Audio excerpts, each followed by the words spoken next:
Lahore high court ने साबिक वज़ीर आला पंजाब चौधरी परवेज़ इलाही की रिहाई के खिलाफ पंजाब हुकूमत की अपील खारिज कर दी। लाहौर हाई कोर्ट में चौधरी परवेज़ इलाही की रिहाई के खिलाफ हुकूमती अपील की समाअत हुई। जस्टिस वहीद खान की सरबराही में 2 रुकनी बेंच ने वकला के दलाइल मुकम्मल होने पर हुकूमती अपील पर महफूज फैसला सुना दिया। लाहौर हाई कोर्ट के 2 रुकनी ने पंजाब हुकूमत की अपील खारिज कर दी।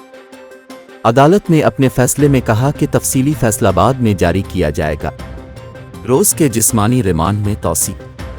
दूसरी जानिब लाहौर की एहतिसाब अदालत ने गुजरात तरक्याती मंसूबों में करप्शन केस में परवेज़ इलाही के जिस्मानी रिमांड में 8 रोज़ की तौसी कर दी। एहतिसाब अदालत के जज ज़ुबैर शहजाद कियानी ने गुजरात में तरक्याती मंसूबों में ₹1.25 अरब करप्शन केस में परवेज़ इलाही के जिस्मानी रिमांड पर समाअत की।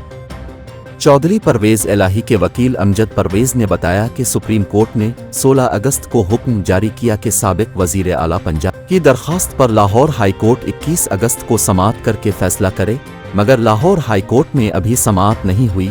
परवेज़ इलाही को 28 अगस्त तक नैब की तहवील में दे दे। फाजिल जज ने बताया कि 28 को वो रुख्सत पर हैं, जिसके बाद अदालत ने 29 अगस्त तक परवेज़ इलाही को नैब की तहवील में देने का हुक्म दे दिया। अमजद परवेज़ एडवोकेट ने बताया कि परवेज़ इलाही का इलाज ज़ाती मुआलिज से करवाने का हुक्म दिया जाए। नवाज शरीफ को भी ये सहूलत दी गई और मेडिकल बोर्ड में उनके ज़ाती मुआलिज को शामिल किया गया। परवेज़ इलाही ने रोस्टन पर खड़े होकर बताया कि उनकी कमर में और पाँव में तकलीफ है और उनके घुटने सूज जाते हैं।